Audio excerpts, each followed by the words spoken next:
Good morning, good evening जब भी आप ये वीडियो देख रहे हैं।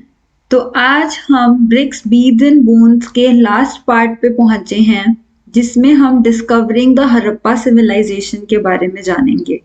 इससे पहले हम मोहनजोदारो, अलग-अलग सील्स, कहाँ पे क्या मिलता था, ये सिविलाइजेशन आखिर खत्म कैसे हुई होगी, ये सब कुछ हम अच्छे से डिस्कस कर चुके हैं। आज हम बात करेंगे डिस्कवरिंग द हड़प्पा सिविलाइजेशन के बारे में कि आखिर ये हड़प्पा सिविलाइजेशन डिस्कवर कैसे हुई थी। तो आर्कियोलॉजिकल एविडेंसेस मिले हमें, हमें कुछ पीसेस मिले जिन्हें टुगेदर पुट किया गया और हमें ये पता चला कि एक सिविलाइजेशन थी जो काफी पुरानी सिविलाइजेशन थी।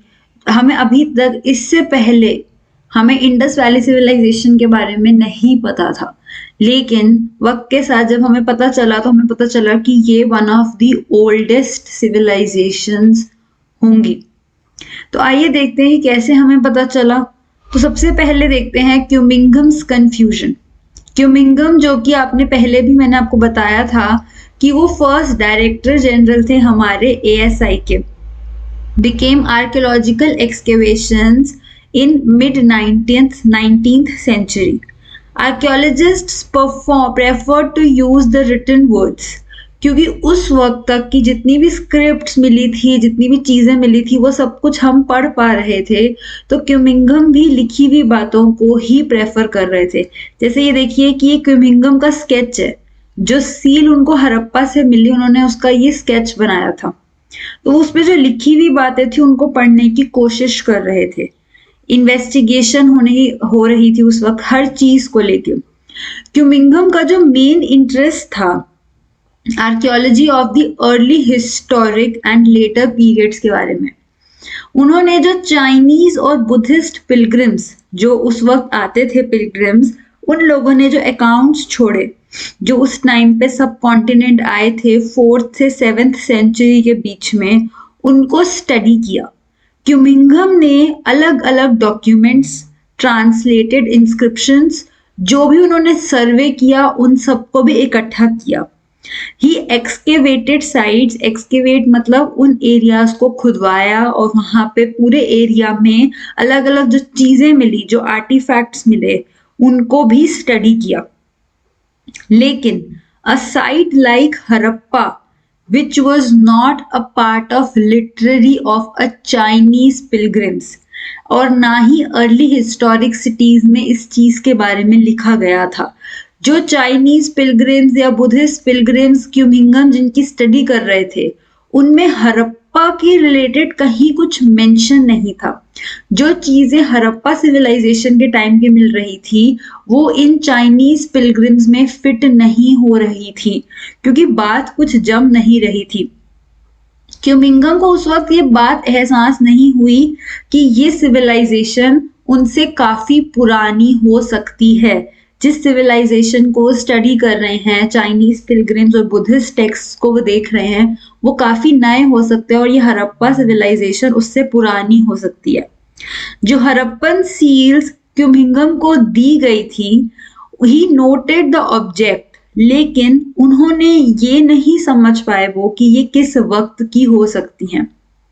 This is because like many others thought that India history Ganga valley से शुरू हुई थी।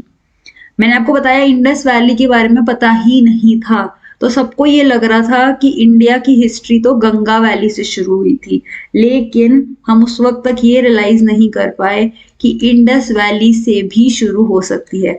तो उनको जो भी सील्स मिली उन्होंने वो इसी टाइम में डालने की कोशिश की, और वो हड़प्पा की जो महत्वपूर्णता थी, सिग्निफिकेंस था, वो एक्चुअली वो मिस कर गए। अब a new old civilisation seals जो कि हड़प्पा की डिस्कवर हुई, archaeologist such as Dayaram Sahni, early decades of 20th century in layers that was definitely much older and early historic level। जो उनको चीजें मिली उस वक्त में, उन्होंने ये कहा कि ये काफी पुरानी है। उन लोगों को अनदर आर्कियोलॉजिस्ट रखाल दास बैनर्जी, उन्होंने वही सेम सील्स जैसी हड़प्पा में मिली वैसे ही उनको मोहनजोदारो में भी मिली। तो इससे इनको पता चला कि ये सिंगल आर्कियोलॉजिकल कल्चर मैंने आपको एक्सप्लेन किया था कि एक ही टाइम पीरियड में एक जगह पे जो चीजें मिलती हैं, तो उस कल्चर की यहाँ पे बात हो रही है कि शायद ये साइट एक कल्चर का पार्ट होंगी। इन फाइंडिंग्स के हिसाब से 1924, ये पैराग्राफ बहुत इंपॉर्टेंट है, इसमें हर नाम जैसे कि दयाराम साहनी, रखालदास बैनर्जी और अब एक और नाम है जॉन मार्शल। 1924 में जॉन मार्शल जो कि डायरेक्टर जनरल थे एएसआई के, उन्होंने अनाउंस किया कि एक नई सिविलाइजेशन को डिस्कवर किया गया है और वो थी इंडस वैली। एस.एन. रॉय ने the story of Indian archaeology में ये लिखा कि जो मार्शल थे वो हमारे देश को, हमारी इंडिया को 3000 साल पुराना डिस्कवर कर गए, क्योंकि इससे पहले तक हम लोग यही सोच रहे थे कि गंगा सिविलाइजेशन, गंगा वैली की सिविलाइजेशन सबसे पुरानी थी। लेकिन अब जॉन मार्शल के बाद हमें ये पता चल चुका था कि हमारी सभ्यता तो हड़प्पा सभ्यता के वक्त से चल रही है, यानी कि इंडस वैली सिविलाइजेशन। तो ये काफी नई सिविलाइजेशन को डिस्कवर कर गए। He found here. This was because similar till then unidentified seals were found at excavation as Mesopotamian sites. इसी तरीके की सील्स जो हड़प्पा में मिली, क्योंकि हमने ट्रेड का पार्ट जब पढ़ा था तो हमने कहा था कि ओमान और अलग अलग जगहों से भी सी रूट से ये लोग व्यापार करते होंगे। तो जो हड़प्पा की सील्स थी वो मेसोपोटामिया के एरिया में भी मिल रही थी, लेकिन तब तक उनकी इंपॉर्टेंस नहीं समझ पा रहे थे।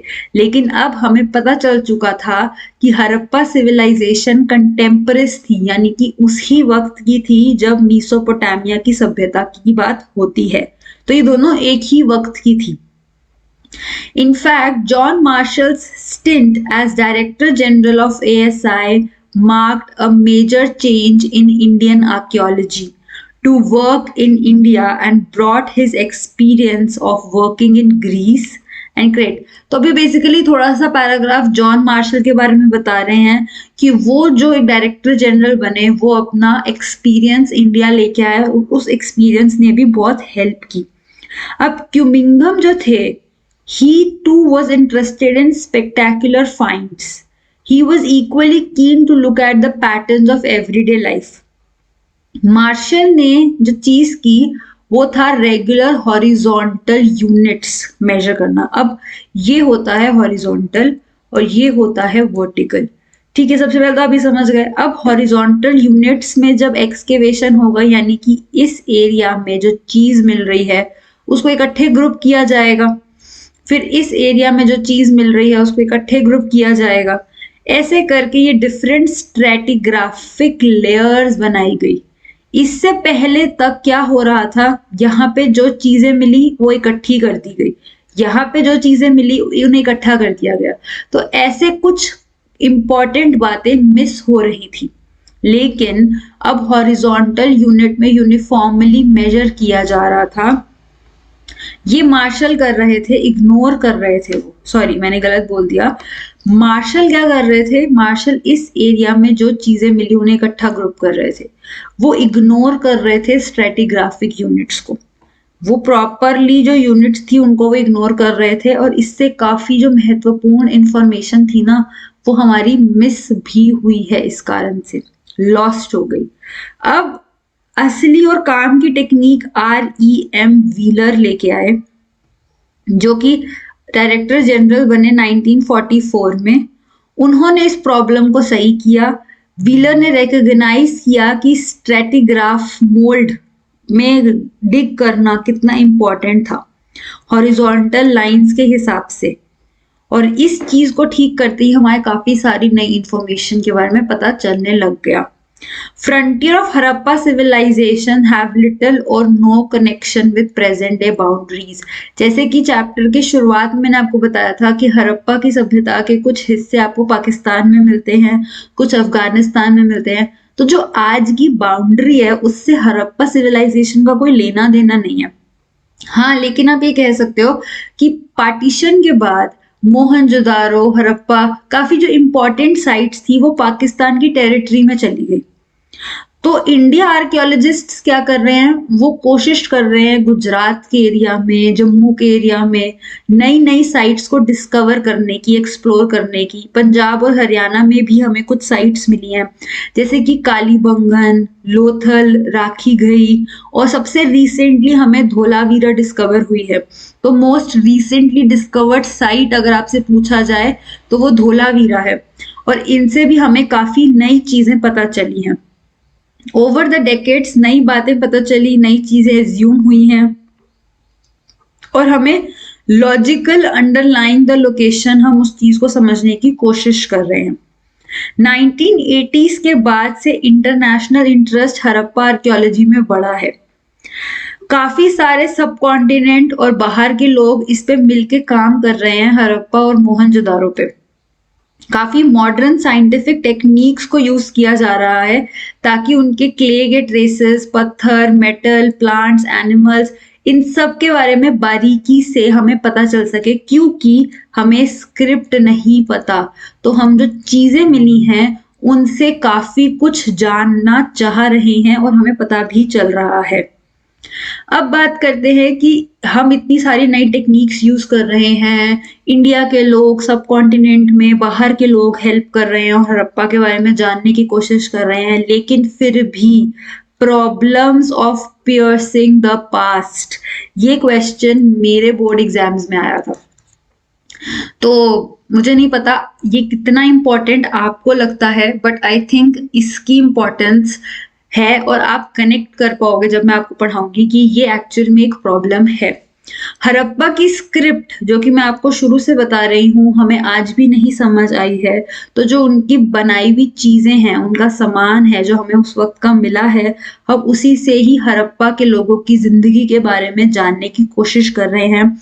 उनके बर्तन, उनके हथियार, उनके ऑर्नामेंट्स, घर की जो चीजें हमें मिली हैं, कपड़े मिले हैं, वहां पे जो हमें कुछ जले हुए अनाज मिले हैं, पत्थर मिले हैं, जली हुई क्ले मिली है, इन सब से हम ये जानने की कोशिश कर रहे हैं कि वहां के लोग किस तरीके से रहते होंगे। आज भी हमें ये नहीं पता कि वहां का राजा कौन था, क्या वहां पे कोई राजा था भी या नहीं था। कुछ चीजें आज भी क्वेश्चनेबल हैं, लेकिन हम ये सब बातें कैसे जान पाते हैं। तो अब रिकवरिंग द आर्टिफैक्ट्स, अभी हमने इतने सारे एग्जांपल्स देखे कि बर्तन हो गए, घर का सामान हो गया, कपड़े हो गए। तो बिगिनिंग में आर्कियोलॉजिस्ट्स क्या करते हैं, वो अपनी फाइंड्स को क्लासिफाई करते हैं। क्लासिफाई मतलब उनको ग्रुप्स में डिवाइड कर देते हैं। एक सिंपल प्रिंसिपल ऑफ क्लासिफिकेशन है मटेरियल को, जैसे पत्थर के टर्म्स में, क्ले के टर्म में, मेटल, हड्डियां, आइवरी, इन पार्ट्स में डिवाइड कर देना। सेकेंड और थोड़ा सा कॉम्प्लिकेटेड है जो आर्कियोलॉजिस्ट यूज करते हैं, वो ये है कि क्या ये हथियार होगा या ये ऑर्नामेंट होगा, क्या ये दोनों होंगे, क्या ये किसी रिचुअल में या किसी धर्म कर्म के काम में इस्तेमाल होती होंगी, या ये वैसे ही हैं। तो अगर आपसे पूछा जाए कि क्लासिफिकेशन कैसे होती है, तो दो तरीके से। एक तो बड़ी सिंपल है कि पत्थर को पत्थर के ग्रुप में डाल दो, क्ले को क्ले में डाल दो, मेटल को मेटल में डाल दो। दूसरा थोड़ा कॉम्प्लिकेटेड है कि क्या ये टूल था, या क्या ये ऑर्नामेंट था, या क्या ये दोनों थे, क्या इसका कोई रिचुअल पर्पस था या नहीं था। And understanding of the function, कि वो चीज किस चीज के लिए यूज की जाती होगी, ये बात आर्कियोलॉजिस्ट आज से कनेक्ट करते हैं। जैसे कि मिट्टी का एक बर्तन मिला और वो बर्तन हमें किचन के एरिया में मिल रहा है, तो जाना जाता है कि हाँ, ये मिट्टी का बर्तन किचन में यूज हो रहा है, ये उस पर्पस के लिए यूज किया जाता होगा। तो जो आज जैसे मोती आज किसके लिए इस्तेमाल किए जाते हैं, पत्थर का ब्लेड, मटका, ये आज जिस चीज के लिए यूज किए जाते हैं उसको फिर आर्कियोलॉजिस्ट वहां से कनेक्ट करते हैं। जैसे कि हमें ड्रेनेज सिस्टम मिला, या हमें ग्रेवयार्ड मिल रहा है, या हमें घर मिल रहा है, तो किस जगह पे क्या चीज मिल रही है। देखो, एक बर्तन हमें अगर किचन में मिल रहा है, या एक बर्तन हमें सपोज कहीं बड़े वेयर हाउस में मिल रहा है, तो हमें पता चलता है कि अच्छा, किचन में तो ये किसी का घर होगा और उसमें किचन में उन्होंने बर्तन में सामान स्टोर करते होंगे। लेकिन वही बर्तन हमें किसी की वर्कशॉप में मिल रहा है, तो इसका मतलब कि वहां पे ये बर्तन बनते होंगे। तो हर जगह का एक अपना मतलब होता है। तो archaeologists recourse the indirect evidence, कुछ बातें इनडायरेक्टली भी वो समझने की कोशिश करते हैं। अब हमें कई जगहों पे कॉटन के भी ट्रेस मिलते हैं हड़प्पा में, तो इससे हमें पता चलता है कि वहां पे कपड़ा भी बनाया जाता होगा शायद। तो ये बात हमें एग्जैक्ट नहीं पता चलती, लेकिन हमें एक स्कल्पचर मिला, जैसे कि हमें प्रीस्ट किंग का जब मिला था, तो प्रीस्ट किंग का जो स्ट्रक्चर में उन्होंने एक बड़ी एम्ब्रॉयडरी वाला वो पहना हुआ था कपड़ा, तो इससे हम कह सकते हैं कि हाँ, ये इनडायरेक्ट एविडेंस है कि कपड़ा वहां बनता होगा, और उसके काफी ज्यादा अच्छे रिच लोग जो होंगे वो काफी महंगा कपड़ा पहनते होंगे, या ऑर्डिनरी लोग थोड़ा सिंपल कपड़ा पहनते होंगे। तो ये बात हमें इनडायरेक्टली पता चलती है। रेफरेंस दिया जाता है हड़प्पा सील्स, जिनसे हमें ये पता चलता है कि आर्कियोलॉजिस्ट्स को कुछ जगहों के बारे में भी पता चलता है, कुछ कल्चर के बारे में पता चलता है, और उसको वो मीसोपोटामिया से कंपेयर करते हैं। जैसे कि प्रीस्ट किंग, ये नाम भी मीसोपोटामिया में था, वहां से यहाँ पे दे दिया गया। अब हमें कुछ सील्स पे शिप भी और बोट बनी हुई मिली, जिससे हमने ये कह दिया कि हाँ, यहाँ पे ट्रेड होता होगा। अगर आपने पहले का चैप्टर अच्छे से समझा है, तो अब आपका एक तरीके से पूरा रिवीजन भी हो रहा है। अब प्रॉब्लम्स क्या हैं इन सब चीजों को इंटरप्रेट करने में? रिकंस्ट्रक्ट किया जाता है रिलीजन, धर्म के बारे में जानने की कोशिश की जाती है कि उस वक्त लोग क्या चीजें जानते थे, क्या चीजें फॉलो करते थे। आर्कियोलॉजिस्ट जो सर्टेन ऑब्जेक्ट्स जो उनको अनयूजुअल लगते हैं, जिनके बारे में वो नहीं जानते हैं, उन्हें वो रिलीजन से कनेक्ट कर देते हैं कि ये किसी धर्म कर्म के काम में इस्तेमाल होता होगा। हमें कुछ ऐसी फिगर्स मिली, जैसे कि ये देख रहे हो आप, ये मदर गॉडेस की फिगर है। ऐसे हमें वुमेन दिखती हैं जो बहुत हैवी उन्होंने ज्वेलरी पहनी हुई है, काफी सर पे भी जैसे देख सकते हो आप हेड ड्रेस भी है उनका, तो कह सकते हैं कि ये भी ये वहां की मदर गॉडेस होंगी। रेयर स्टोन का स्टैचू हमें मेन का मिलता है, हमें स्टैंडर्डाइज पोस्टर और बिल्कुल उसको ऐसे सीट था, तो उनको हमने प्रीस्ट किंग कह दिया और इनको हमने मदर गॉडेस कह दिया, क्योंकि यही सिमिलरली हमें मीसोपोटामिया स्क्रिप्ट में मिला। इसी तरीके से ग्रेट बाथ जो हमने मोहनजोदारो में देखा, या फायर अल्तर हम देखते हैं कालीबंगन या लोथल में, तो इन सब चीजों को भी माना जाता है कि किसी धर्म कर्म के काम के लिए इस्तेमाल करने वाली चीजें होंगी। Attempts have also been made to reconstruct religious beliefs, कि उस वक्त लोगों की क्या मान्यता थी, वो लोग क्या चीजें फॉलो करते थे, क्या नहीं करते थे। सील्स से और बाकी अलग अलग चीजों से उन चीजों को भी समझने की कोशिश की गई है। एनिमल हमें मिलता है एक वन हॉर्न्ड, कि एक ही सिंग है उसका, उसको यूनिकॉर्न का नाम दिया गया है, वो भी सील पे बना है। माना जाता है कि ये मिथिकल और कॉम्पोजिट क्रीचर होगा, कि सच में ऐसा कोई क्रीचर नहीं होगा, ये बनाया गया होगा। अब क्रॉस लेग योगी दिखता है एनिमल के साथ, तो उसको हम प्रोटो शिवा मानते हैं, और मानते हैं कि मेजर डेटीज उस वक्त में हिंदुइज्म से कनेक्टेड होंगे। लिंगास से कनेक्ट किया जाता है उस स्ट्रक्चर को, जैसे कि आप इसमें प्रोटो शिवा आप अपनी बुक में भी देख सकते हो कि ये शिव जी के रूप के तरीके से कनेक्ट हो रहा है। काफी हड़प्पन रिलीजन्स को एजम्पशन, जो बाद की ट्रेडिशंस हैं उन्हीं से ही, जो बाद में हमने चीजें मिलती हैं उनसे कनेक्ट करके हड़प्पा रिलीजन को समझने की कोशिश की जा रही है।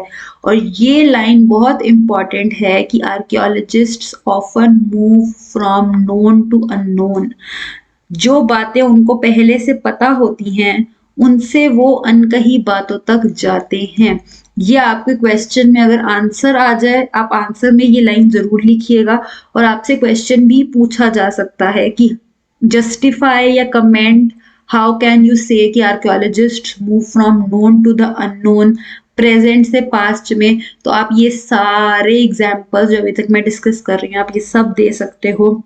और क्योंकि उनको शिव जी के बारे में पता था, तो वो वहीं से उस सिंबल को कनेक्ट करते हैं। अर्लीस्ट टेक्स्ट जो कि हमारा ऋग्वेदा है, उसमें एक गॉड का नाम मेंशन है, रुद्रा, जिसको शिव जी का भी हम नाम कहते हैं, और वो लेटर पुरानिक ट्रेडिशंस में मेंशन है। लेकिन जो शिवा है वो रुद्र जैसे कैरेक्टरिस्टिक्स नहीं है उनकी, नाइदर वो पशुपति, पशुपति क्या है, लॉर्ड ऑफ एनिमल्स, कैटल, तो और ना ही वो किसी योगी की तरह है। तो जो रुद्र मेंशन है, जो शिवा मेंशन है, वो बिल्कुल डिफरेंट है, पर क्योंकि काफी हद तक नाम चेंज होता है, कैरेक्टरिस्टिक्स चेंज होती हैं, तो इसीलिए इनको प्रोटो शिवा के रूप से इस सील को कह दिया गया। आगे बढ़ते हैं। तो रिलीजन से कनेक्ट किया गया, पर उन बातों से जो हमें अब पता है। अब एक चीज और देख लीजिए, लिंग क्या होता है, जैसे कि पॉलिश्ड एक स्टोन, अगर आपने शिवलिंग देखा हो, वो एक सिंबल होता है शिव जी का। तो इसी तरीके से लिंग भी जब हमें मिल रहा है तो उसको भी हम शिवा से कनेक्ट करते हैं, तो इसी तरह इस सील को भी प्रोटो शिवा कह दिया गया। शामन्स वो लोग होते हैं जो वुमेन और मेन जो मैजिकल और हीलिंग पावर्स रखते हैं, और ये कहा जाता है कि ये दूसरे वर्ल्ड से कम्युनिकेट करते हैं, इनमें कुछ शक्तियां हैं, ऐसा कहा जाता है। तो इसके बाद आपका एक एंड होता है। मैं ये वाला ब्लू लाइंस जो लिखी है, मैं ये भी पढ़ देती हूँ कि इसमें भी अगर कुछ इंपॉर्टेंट हो कि आपको हेल्प कर जाए। हमें यहाँ काफी अच्छा आइडिया मिल गया कि हड़प्पा में काफी अच्छी इकोनॉमी थी, लोग कितने अच्छे से रहते थे। We have been able to tease out social differences, जैसे हमने बरियल्स देखे, हमने लग्जरी देखी, हमें उससे सोशल डिफरेंसेस का भी पता चला। लेकिन हम बहुत ज्यादा क्लियर नहीं हो सकते क्यों? क्योंकि स्क्रिप्ट हमें नहीं पता। इफ अ बायलिंगुअल इंस्क्रिप्शन, कुछ ऐसा हमें मिल गया होता, या कुछ questions about the language spoken by Harappa, अगर हमें कुछ भी पता चल पाता तो हमें काफी कुछ पता चल जाता। लेकिन हमें नहीं पता। हमें नहीं पता कि क्या ग्रेट बात सच में कोई रिचुअल के लिए यूज किया जाता था। हमें नहीं पता कि क्या सच में वहां बहुत लोग पढ़े लिखे थे, वहां कितनी सेरेमनीज परफॉर्म की जाती थी, क्या सही में सोशल भेदभाव था कि कोई अमीर था कोई गरीब था, क्या वहां पे वुमेन और मेन इक्वल थे, क्या वुमेन वहां पे पोएट्री का काम करती थी और पेंटिंग करती थी, या सब करते थे, क्या वहां पे कारीगर थे, कितने थे, जो फीमेल टेराकोटा हमें जो मूर्ति मिली है महिलाओं की, क्या उनका क्या पर्पस था, वो क्या थे, क्या वो सच में गॉडेस थी या क्या था, क्या वो सच में सारी वुमेन ऐसे सर पे गोल्ड और ज्वेलरी पहन के रखती थी। काफी चीजें हमेशा क्वेश्चन मार्क रहेंगी, लेकिन वर्क कंटिन्यू रहता है।